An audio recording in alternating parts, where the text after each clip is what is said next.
시청자 여러분 안녕하세요. 김동수입니다.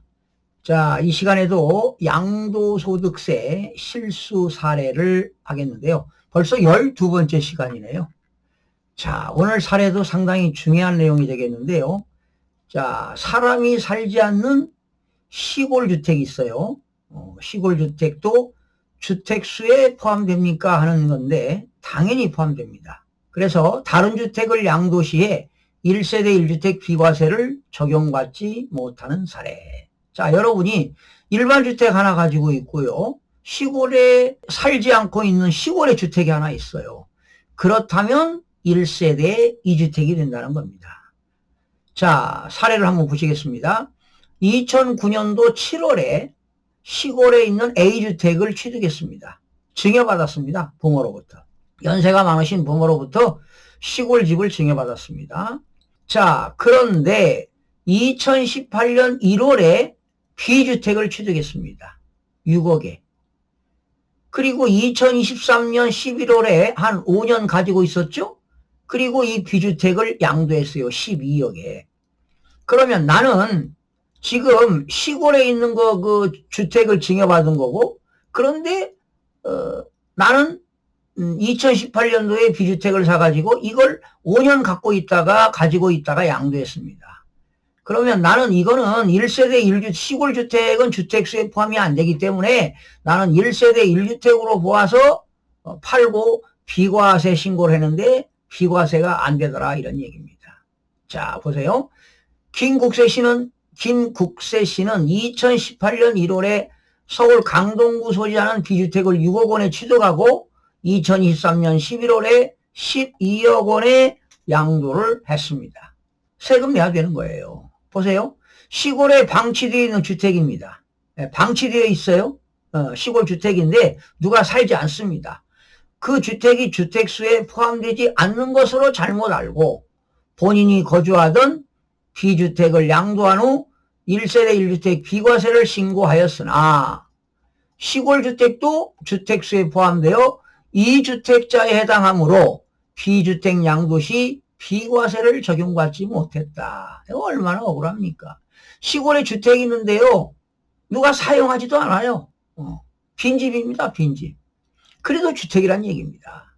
그래서 만약에 이분이 비과세를 받았다면 12억 원까지는 1세대 1주택은 12억 원까지는 세금이 없으니까 비과세 되는 겁니다.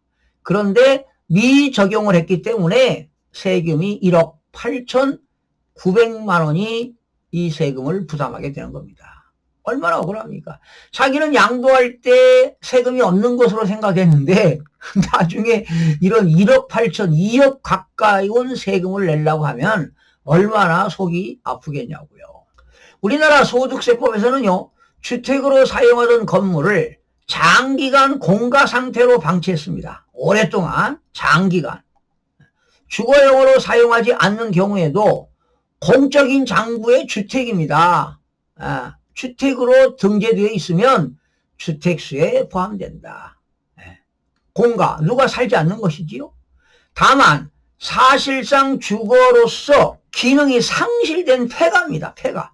완전히 누군가가 살지 않는데 살 수가 없을 정도로 그냥 집이 그냥 기울어졌죠. 완전 폐가입니다. 도저히 주거 목적으로 살 수 없는 경우라면 주택으로 안 본다, 이런 얘기인데 이게 아주 애매모호합니다. 그래서 이렇게 주거용으로 사용할 수 있는 허름한 주택이라면 차라리 철거하는 게 좋습니다. 그렇지 않을까요?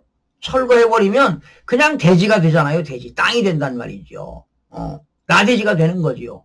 자, 따라서 공가 상태인 A주택도 주택수에 포함되기 때문에 김국세 씨는 2주택자, A주택, B주택, 그런 주택, 시골주택하고 B주택을 가지고 있을 때 B주택 양도시에 비과세를 적용받을 수 없다. 시골에 방치되어 있는 주택도 주거로서의 기능이 유지되어 사람이 거주할 수 있는 주택에 해당하면 당연히 주택수에 포함될 수 있으므로 다른 주택을 양도하기 전에 미리 소득세법상 주택에 해당하는지를 미리 확인할 필요가 있다. 그래서 절세팁이 나옵니다. 시골에 방치되어 있는 주택을 다른 주택을 양도, 서울에 있는 주택을 양도하는데 양도 시기는 대금 청산일입니다. 잔금 청산일이기 때문에 대금 청산일 전에 차라리 철거해버려요. 멸실시켜버렸다면 나대지가 되는 거거든. 나대지라고 하는 것은 대지 후에 건물이 있는 건 건부지가 되고요. 토지 후에 건물이 없는 건 나대지가 되기 때문에 김국세 씨는 양도 당시 1주택만 보유하게 되므로 당연히 비과세를 적용받을 수 있다는 것입니다. 그래서 여러분들 서울에 주택 하나 있고 시골에 그 허름한 주택이 있다면 주거 목적이 아니라면은 차라리 철거하는 게 좋습니다.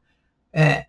공가라 하더라도 1주택으로 간주해서 서울에 있는 집을 팔게 되면 과세하겠다는 겁니다. 자, 그러면 우리나라 소득세법 제88조 소득세법 대통령령 시행령 제152조의 4에 주택의 정의가 나옵니다.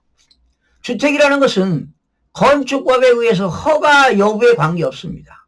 허가 여부. 무허가 주택도 주택입니다.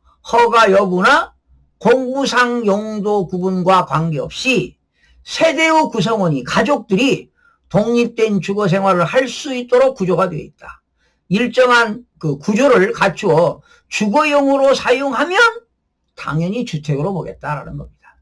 세대별로 구분된 각각의 공간마다 별도의 출입문이 있고 화장실이 있고 여러분 공동주택에도요 집주인은 하나인데 세입자도 살고 집주인도 사는 경우가 있어요. 공동주택에 출입문이 따로 있고요 화장실이 따로 있고 취사시설이 따로 되어 있다면 이것도 세대별로 구분된 각각의 공간마다 주택으로 본다 이런 얘기입니다.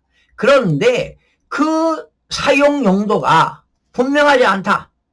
주택으로 사용하는지 업무용으로 사용하는지 용도가 분명하지 않을 때 공구상에는 주택이라면 주택으로 보겠다는 겁니다. 공구상 용도로 따르겠다라는 겁니다.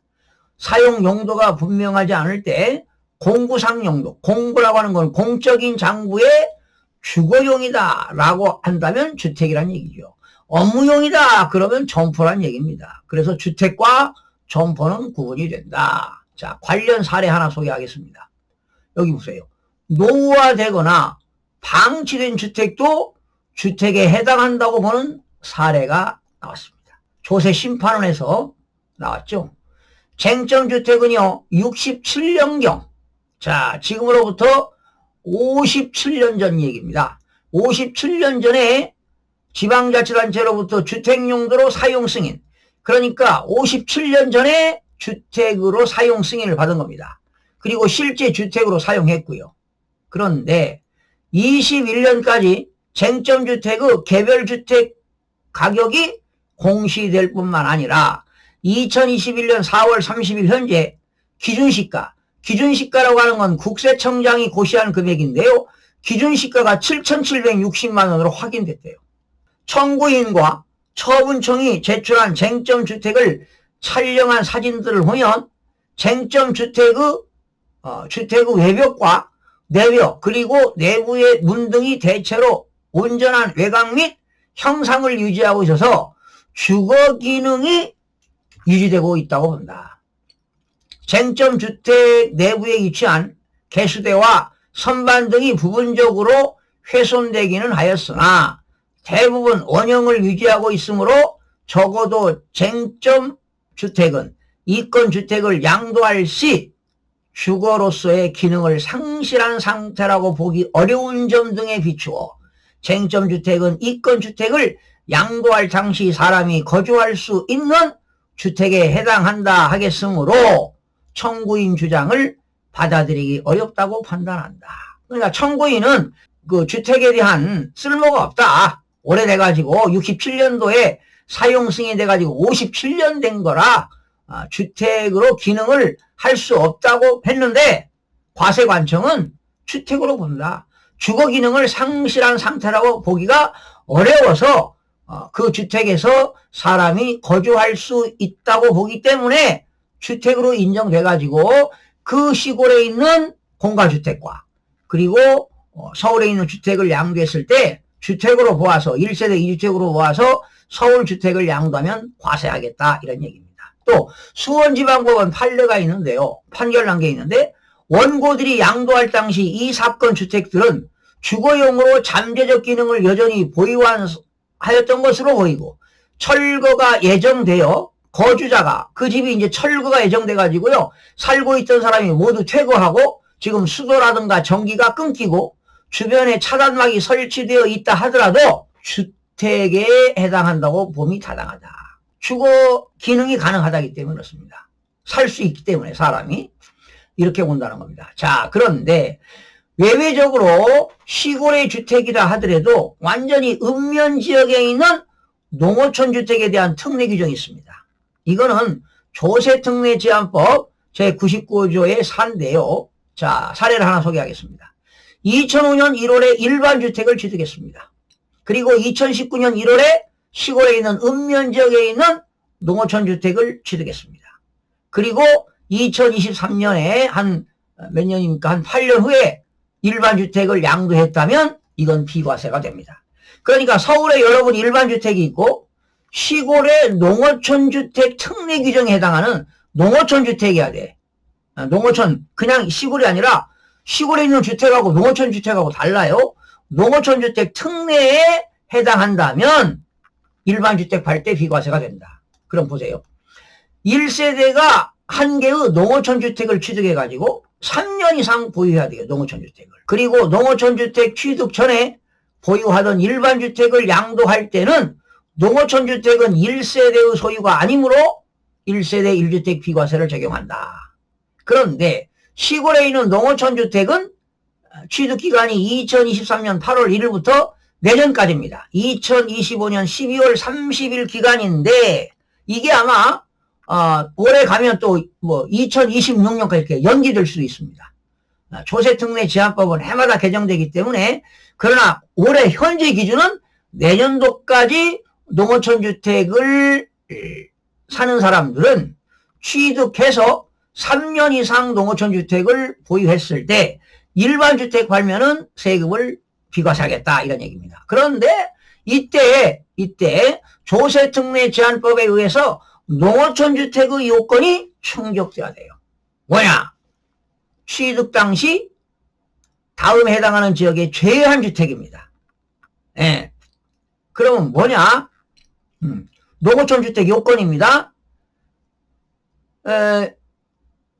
읍면 지역의 인구가 20만 이하인 지역입니다. 자, 시골의 읍면 지역입니다. 읍면 지역은 인구가 별로 없어요. 그리고 20만 이하의 시입니다. 자, 이제 소멸되는 도시들이 많이 생기고 있어요. 읍면 지역 또는 인구가 20만 이하의 시 지역에 속하는 동지역에 속하는 주택일 것입니다. 이렇게 읍면지기라 하더라도 수도권 지역은 해당이 안 된다는 겁니다. 여기 다음에 해당하는 제한 지역인가 수도권 지역. 그러면 여러분 수도권이라고 하는 건 뭡니까? 서울 변두리에 있는 외곽도시에 있는 의정부 많죠. 수도권 정비계획법에 의해서 의정부까지는 과밀억제권역이고요. 의정부 지나서 동두천은 성장관리권역입니다. 네. 그런데 수도권 지역의 접정지역 중 경기도 연천군, 저 강원도 연천군, 이거 DMZ하고 군사 분계선하고 가까운 지역입니다. 인천광역시 옹진군과 광화군은 제외됩니다. 이거는 읍면지역으로 보겠다는 겁니다. 그리고 국토계획 및 이용에 관한 법률 6조 도시지역. 여러분 우리가 살고 있는 용도지역에는 도시지역, 관리지역, 농림지역, 자연환경 보전지역이 있습니다. 그런데 도시지역에는 주거지역, 상업지역, 공업지역, 녹지지역 이건 안 된다는 겁니다. 도시지역은 안 된다는 겁니다. 그러나 외외 규정이 있어요. 인구 도시지역인데도요. 인구 감소지역 인구감소지역은 제외된다는 겁니다. 특히 기업 도시개발구역을 모두 충족하는 지역 중 태안군, 영암군, 해남군은 제외된다라는 얘기입니다. 또 주택법 규정에 의해서요. 조정대상지역이 있습니다. 조정대상지역. 그러나 지금은 조정대상지역이 다 해제됐죠. 부동산 거래 신고 등에 관한 법률에 의해 허가하고요.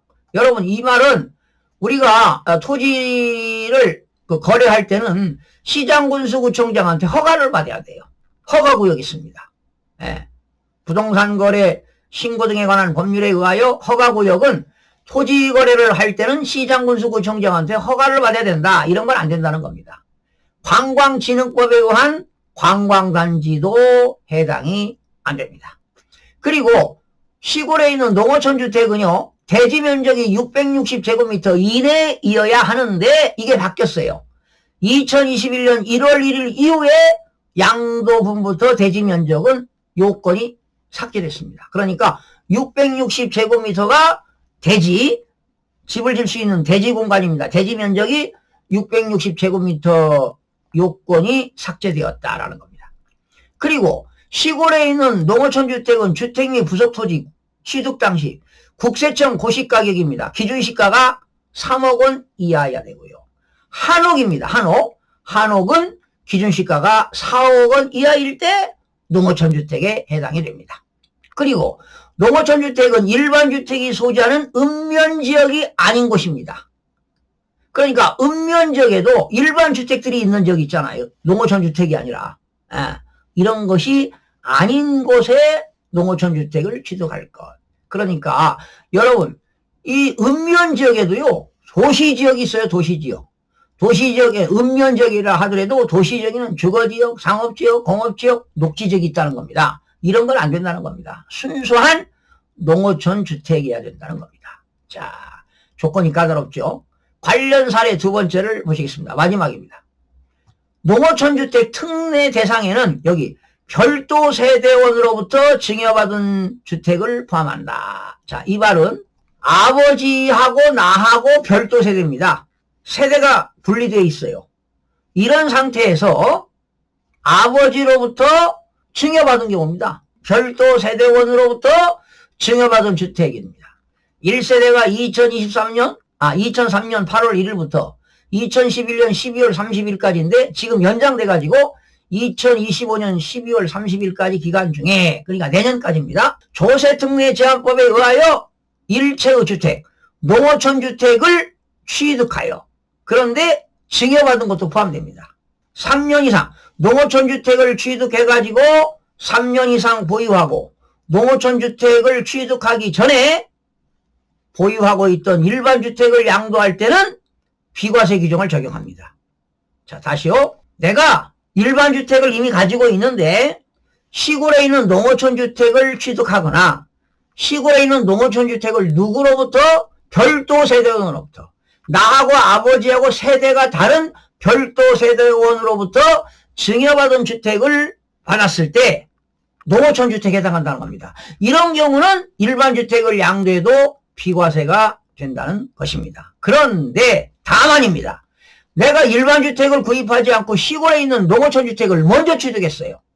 시골에 있는 농어촌 주택을 먼저 취득하고 나서 일반 주택을 취득해가지고 양도하는 경우는 과세가 됩니다. 다시요, 달라요. 일반 주택이 아니라 시골에 있는 농어촌 주택을 먼저 취득한 이후에 일반 주택을 취득해서 일반 주택을 2년 이상 보유하고 있다가 양도하는 경우는 일반 주택 양도할 때는 과세가 된다는 겁니다. 그래서 기질의의 경우 증여받은 주택이 농어촌 주택의 요건을 충족하는지 여부를 확인하여 판단할 사항이다. 그러니까 시골에 있는 농어촌 주택을 별도 세대원인 아버지로부터 증여받아가지고, 그런데 그 상태에서 이미 나는 일반 주택을 가지고 있었던 겁니다. 그런데 일반 주택 팔 때는 비과세가 된다는 것입니다. 그러나 농어촌 주택을 먼저 취득한 이후에 일반 주택을 취득해가지고 일반 주택을 양도하면은 양도소득세가 과세가 된다는 겁니다. 참 1세대 1주택, 시골에 있는 농어촌 주택, 그냥 농어촌 주택이 아닌 공가주택, 시골 그냥 있는 일반 주택, 다 다양하잖아요. 그래서 여러분 이런 걸 모르고 일반 주택을 양도할 때 비과세를 받지 못하고, 이렇게 서울에 있는 주택은 6억에 사가지고 12억에 팔았다. 6억을 벌었다 하더라도 세금을 한 2억 가까이는 내야 된다는 겁니다. 이런 내용들입니다. 어떻게 충분히 이해가 되셨습니까? 자, 사람이 살지 않는 시골 주택도 주택수에 포함돼요. 다른 주택을 양도 시에도 비과세를 적용받지 못하는 사례. 그리고 제가 일반 주택을 취득하고 있는 상태에서 시골에 있는 농어촌 주택의 요건에 충족하는 농어촌 주택을 사가지고, 농어촌 주택은 몇 년 이상 보유해야 됩니까?